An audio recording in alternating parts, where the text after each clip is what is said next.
what I do know for sure is that, you know, Charlie was someone who once said, you know, guns save lives, after a school shooting. Charlie was someone who was willing to debate and downplay the death of George Floyd in the hands of Minneapolis police. I think he called him a scumbag. Right, have no regard, downplay slavery and what Black people have gone through in this country by saying Juneteenth should never exist. And I think, you know, there are a lot of people who are out there talking about him just wanting to have a civil debate. Complete rewriting of history. Yeah, there is nothing more effed up, you know, like than to completely pretend that, you know, his words and actions have not been recorded and in existence. What unfolded inside Congress that day left everyone stunned. The room was filled with shock, frustration, and disbelief. After Ilhan Omar made controversial remarks about Charlie Kirk, the atmosphere quickly shifted from calm discussion to heated confrontation. Lawmakers like Nancy Mace and Marjorie Taylor Greene, MTG, stepped forward, openly criticizing Omar's statements and demanding accountability. Their responses sparked a wave of reaction throughout the chamber, as emotions ran high and tension filled the air. When Omar's comments about Charlie Kirk were replayed, the room grew noticeably uneasy. Some members exchanged uneasy glances. Others shook their heads in disbelief. It was clear that many felt her words had gone too far.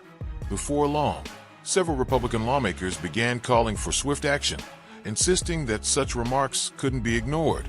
What began as a routine session had now turned into a charged and unforgettable moment in congressional history, one that had everyone waiting to see who would confront Omar next. What purpose, gentlewoman from South Carolina? Mr. Speaker, pursuant to Clause 2A1 of Rule 9, I rise to give notice of my intent to raise a question of the privileges of the House.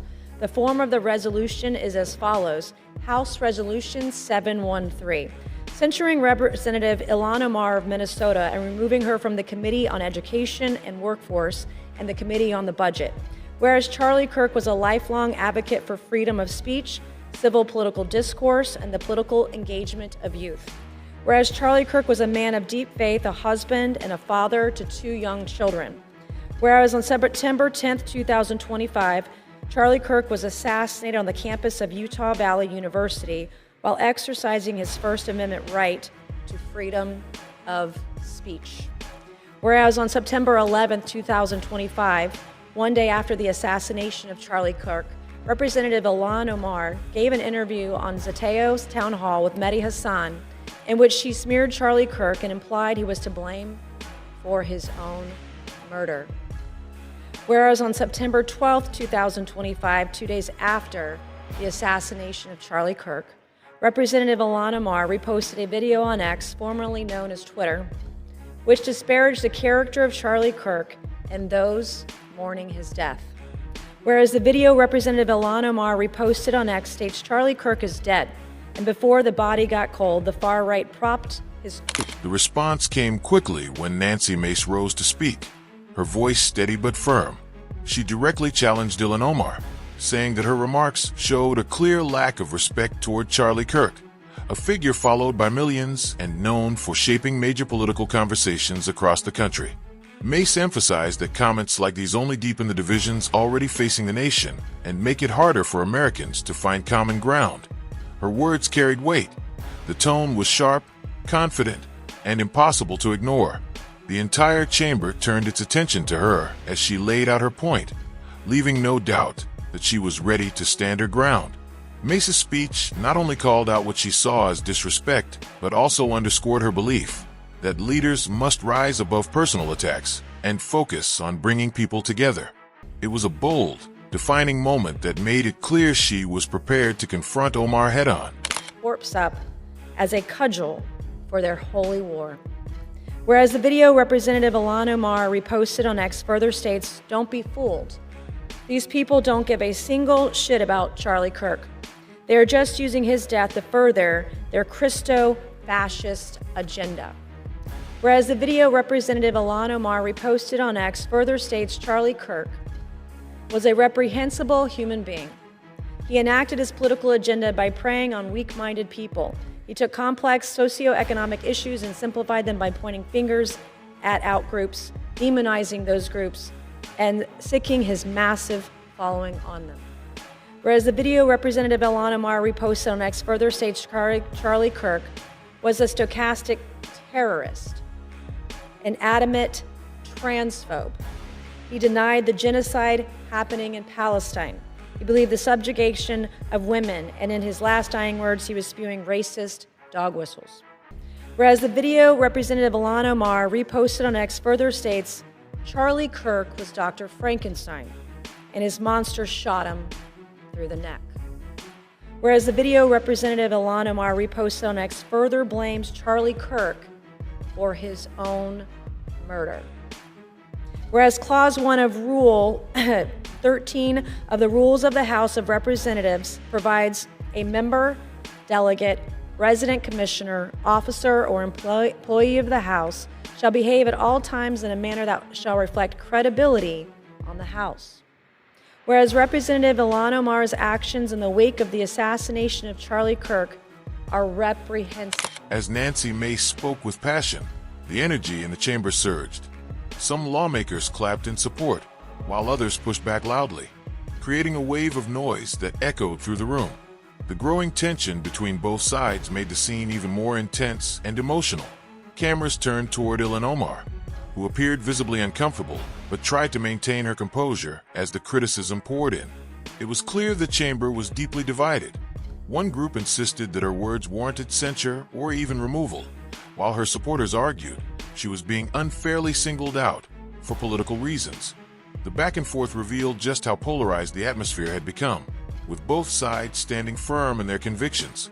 What was meant to be a routine debate had now become a defining moment, one that exposed the sharp rift running through Congress and kept everyone watching to see what would happen next. And affect the dignity and integrity of the proceedings of the House and do not reflect the credibility on the House. Now therefore be it resolved that Representative Ilhan Omar of Minnesota be censured. Representative Ilhan Omar forthwith present herself in the well of the House of Representatives for the pronouncement of censure. Representative Ilhan Omar be censured with the public reading of this resolution by the Speaker, and Representative Ilhan Omar be and is hereby removed from the Committee on Education and Workforce and removed from the Committee on the Budget of the House. Georgia seek recognition. Mr. Speaker, pursuant to Clause 2A.1 of Rule 9, I seek recognition to give notice of my intent to raise a question of the privileges of the House. The form of the resolution is as follows. Recognized. Censuring Representative Ilhan Omar of Minnesota. Whereas elected members of Congress take an oath to bear true faith and allegiance to the United States without any mental reservation or purpose of evasion. Whereas Representative Ilhan Omar took an oath of allegiance to the United States upon becoming a citizen, declaring, I absolutely and entirely renounce and abjure all allegiance and fidelity to any foreign prince, potentate, state, or sovereignty, of whom or which I have heretofore been a subject or citizen. Whereas on January 27, 2024, Representative Omar gave remarks at an event in Minneapolis in which she made treasonous statements. Then came the unmistakable voice of Marjorie Taylor Greene, MTG. Firm, bold, and straight to the point. Known for her direct style, she wasted no time addressing the issue. MTG accused Ilhan Omar of disregarding the values that Congress is meant to uphold, saying that her remarks about Charlie Kirk weren't just inappropriate, but deeply concerning.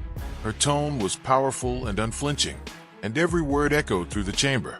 Leaving the room buzzing with reaction, the SMTG spoke. Her delivery sparked an immediate divide. Some lawmakers cheered in approval, while others shouted in opposition, creating a wave of noise that filled the hall. She went on to remind everyone of past moments when Omar's statements had drawn controversy, arguing that this was part of a repeated pattern that needed to be addressed. Greene urged Congress to take a serious look at whether such conduct was acceptable for someone in Omar's position. Supporters of MTG applauded and stood by her, while critics voiced their objections loudly. The tension quickly spiraled into chaos, and even experienced lawmakers struggled to restore order. Omar tried to respond, but her attempts were met with interruptions and loud calls from the floor, making it nearly impossible for her to speak. The chamber had become a scene of open frustration and conflict, forcing security and officials to step in to calm things down. By that point, it was clear that emotions were running high, and that no matter what Omar said next, the situation had already reached a breaking point, one that would leave a lasting mark on the day's proceedings. Whereas Representative Omar said she has spoken to many Somalians who asked her to intercede for the Somali government by pressuring the United States government into certain actions. Whereas Representative Omar assured the Somalians she spoke to, the U.S. government will only do what Somalians in the U.S. tell them to do. They will do what we want and nothing else. They must follow our orders, and that is how we will safeguard the interest of Somalia. Whereas Representative Omar continued, for as long as I am in U.S. Congress, Somalia will never be in danger. Its waters will not be stolen by Ethiopia or others. Sleep in comfort knowing I am here to protect the interest of Somalia from inside the U.S. system. Whereas George Washington warned in his farewell address of 1796 to guard against the impostures of pretended patriotism, and further declared citizens by birth or choice of a common country, that country has a right to concentrate your affections. The name of American, which belongs to you, in your national capacity, must always exalt the just pride of patriotism more than any appellation derived from local discrimination. Nancy Mace stood firm and reinforced her point, saying that public leaders must remain measured and respectful, especially when speaking about well-known figures like Charlie Kirk, who represents a large and active movement across America. She reminded everyone that words carry weight, and in politics, a single statement can spark reactions felt across the entire nation. Her calm but forceful tone made it clear that her goal wasn't just to criticize Omar, but to highlight how such behavior could erode public trust in Congress itself. As the noise in the chamber grew louder, Marjorie Taylor Greene, MTG, stepped forward once more. This time, she addressed not just her colleagues, but also the crowd, accusing Congress of applying double standards. She argued that if any Republican had made similar remarks, they would have faced immediate punishment. Her statement drew strong applause from her supporters, while Omar remained seated, facing a wave of criticism that seemed impossible to stop. The tension reached its peak. The scene felt less like a debate and more like a public reckoning, with Omar caught in the center.